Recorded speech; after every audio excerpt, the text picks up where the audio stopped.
Seja bem-vindo à Revista Fórum, eu sou Carlito Neto, historiador e cientista político, e hoje eu estou aqui para analisar com vocês a utilização ali da tornozeleira eletrônica por parte do bolsonarista, que nem o bolsonarismo quer, Marcos Duval, que é do Podemos do Espírito Santo, senador da República, que foi para os Estados Unidos da América sem autorização do ministro Alexandre de Moraes e sem autorização do STF. Ele solicitou agora no mês de julho autorização para poder viajar para os Estados Unidos da América, teve autorização negada, mesmo assim ele ignorou o que a justiça determinou, foi por conta própria, inclusive não entregou o passaporte diplomático, mentiu para as autoridades brasileiras. No dia 23 de julho foi para os Estados Unidos da América, de lá ficou fazendo live, zombando do ministro Alexandre de Moraes, mangando, como a gente fala aqui do Nordeste, do ministro Alexandre de Moraes, dizendo que ia fazer isso, que ia fazer aquilo. Quando o ministro simplesmente bloqueou as contas e bloqueou também o patrimônio dele, bem como a chave Pix, ele se desesperou, porque inclusive disse que não sabia nem o que ia fazer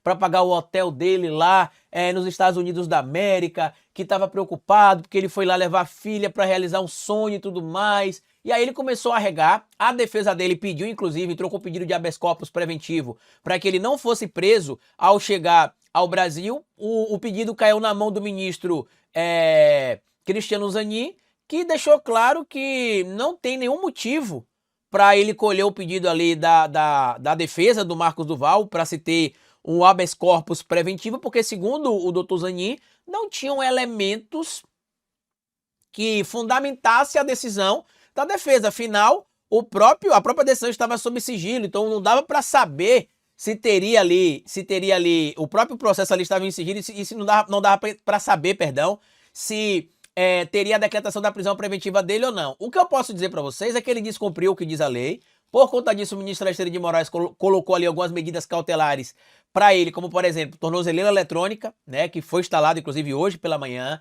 recolhimento domiciliar de segunda a sexta, das 7 da noite às 6 da manhã, depois das 6 da manhã ele pode sair e ir para a rua até às 7 da noite de novo, para que se evite qualquer tipo de chororô, qualquer tipo de ladainha de que, mas ele é um senador da República, como é que ele vai se recolher às 7 da noite? E no dia que tiver sessão no Senado, como é que vai fazer? O ministro Alexandre de Moraes deixou claro que ele precisa se recolher às 7 da noite de segunda a sexta, no final de semana ele fica em casa, porém, quando tiver participação na sessões de votação, comissão no Senado, ele pode sim ficar até fora do horário das 19 horas, para que fique isso bem evidente.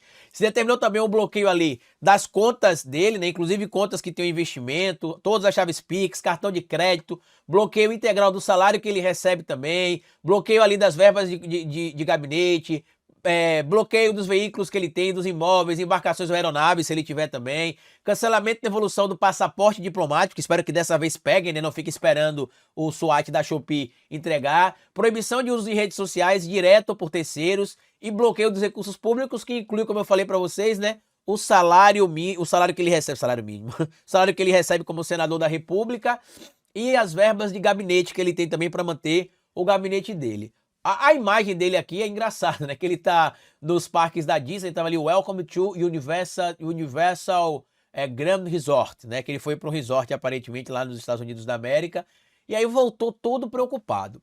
Muita gente disse que a decisão do ministro Alexandre de Moraes foi acertada, porque Marcos Duval é uma figura irrelevante e que se prendessem ele poderiam criar ali um oba-oba, que foi a melhor coisa que o ministro fez realmente foi isso, não mandar prender ele. Eu, como sou um operador do direito, como sou alguém que estuda o direito, né, que opera dentro do que diz a lei brasileira, eu discordo. Por quê? Porque a lei tem que ser cumprida por todo mundo, não importa. Mas é porque a população poderia dizer, não importa o que o povo vai dizer. Porque se a gente fosse pautar em decisões pelo que diz o povo, o Lula não teria ficado mais de 500 dias preso porque o povo estava lá mostrando que teve-se suspeição do Moro, que o Moro não era um juiz imparcial. E o Lula só conseguiu sair quando a justiça começou a ter novas informações ali e através da justiça se teve ali o entendimento de que o Lula deveria ter sido solto. Em 2021 ficou comprovado que Moro era um juiz parcial. Se for por protesto, por que a população vai dizer, se tem de liberar Bolsonaro. O cara botou ontem 37 mil pessoas na Paulista. É muita gente? Não é muita gente comparada a que o Bolsonaro já colocou, é pouca gente. Mas comparado ao último ato que ele estava presente, inclusive, é o triplo. Ele botou 12 mil, agora foi 37. Continua no universo do bolsonarismo sendo pouco, mas no universo das mobilizações ainda continua sendo muita gente. Carlito flopou? Flopou. Comparado aos outros atos que ele fez, flopou, evidente. Mas ainda é muita gente. E a gente vai começar a se pautar agora pelo que a opinião pública vai dizer? Não pode. Não pode.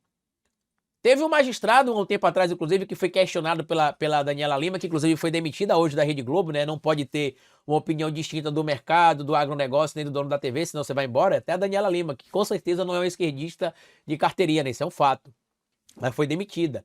Alguns portais até noticiaram que o motivo da demissão dela estava ali nas divergências da linha editorial da empresa, né? Do canal que ela trabalhava e prestava o serviço dela.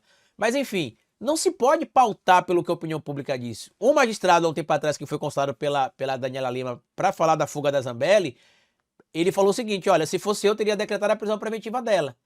Porque quando a gente fala que vai decretar a prisão preventiva, diz que é ditadura. Mas aí, não decretou, ela fugiu. Por mim, decretava dela e a de todo mundo que se tem a possibilidade de se decretar a prisão preventiva porque se preencheram os critérios. Mas o ministro Alexandre está sob pressão da mídia, do mercado, da mídia isentona, do mercado e do agronegócio. E é verdade. Mas ele não pode se pautar nisso, meus amigos. Não pode. Não pode se pautar. Por quê? Porque é perigoso. Imagina toda vez que o magistrado for tomar uma decisão falar: deixa eu fazer o cálculo político aqui, peraí. E será que se eu tomar essa decisão o povo vai para as ruas? Porque, por exemplo, o Bolsonaro vai ser condenado agora em setembro. Se todo o trâmite correr como a gente imagina. Você acha que o ministro vai ter que ficar pensando: não, a gente não pode condenar o Bolsonaro, porque se condenar ele vai ficar assim, assim, assim, assado, vai acontecer isso, vai acontecer aquilo. Não pode pensar assim. A mesma coisa do Marcos Duval. O Marcos Duval, para mim, deveria estar preso. Muita gente até falou o seguinte: ah, mas se ele for preso... Muita gente, quando eu falo muita gente, é muita gente nas redes, tá? Eu falo muita gente, é um vício de linguagem nossa aqui do Nordeste, né? Muita gente disse, alguém falou, então. Muita gente disse nas redes sociais que o cálculo do ministro Alexandre de Moraes foi certo, porque ele foi preso, mas poderia ter, por exemplo, a sua prisão revogada pelo Senado, porque no artigo 53, né, bem claro, né, fala que desde a expedição do diploma, membros do Congresso Nacional não poderão ser presos, salvo em flagrante de crime inafiançável. Carlito, mas o crime que ele está cometendo não é crime inafiançável? Ele está atacando a democracia brasileira, crime contra o Estado Democrático de Direito. E é um crime continuado. Quem diz isso não sou só eu, não. Vários comentaristas do universo jurídico, né, do campo jurídico, em vários canais de notícia estão falando a mesma coisa. O crime é continuado, ele não parou. Por isso, inclusive, que se cabe a aplicação da decretação da prisão preventiva dele, que deveria acontecer quando ele chegou no território brasileiro. Mas segue ali, ó. Salvo em flagrante de crime inafiançável, nesse caso, os autos serão remetidos dentro de 24 horas à casa respectiva para que, pelo voto da maioria de seus membros, resolva sobre a prisão. Carlito, e se os membros do Senado decidissem revogar? Bom, ele segurasse o BO com a população. Aí sim...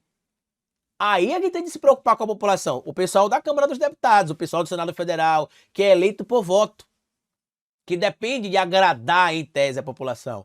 E vendo como está a situação desses parlamentares com a opinião pública, sei não, viu? Se os parlamentares estariam dispostos a arriscar, mas é pela defesa da casa. Se estariam dispostos a arriscar a sua própria credibilidade para defender o Marcos Duval. Por aí vocês tiram. Tá? E quanto ao Bolsonaro, para mim, deveria ser preso. Ele descumpriu de novo a medida cautelar com a publicação do vídeo que o Flávio Bolsonaro fez nas redes sociais, mas também acredito que não deva acontecer. Eu acho que a lei deveria ser cumprida, porque a lei tem de ser igual para todo mundo, mas eu queria ouvir a sua opinião. O que é que você acha? Lembrando que todos esses cálculos políticos eu também faço, evidentemente, na hora de fazer meu roteiro aqui do vídeo, né? De eu estudar meu vídeo aqui. Só que quando eu vou fazer aqui o meu trabalho de trazer a minha análise ela tem de ser técnica. Eu não posso falar: não, mas o juiz não pode decidir porque senão a opinião pública iria cair matando nele. Não pode ser assim. O juiz está lá para decidir pela lei o que a lei diz. Simples assim, tá certo? Grande abraço para vocês, deixa o like aqui, deixa a sua opinião também, compartilha e até o nosso próximo encontro. Tchau!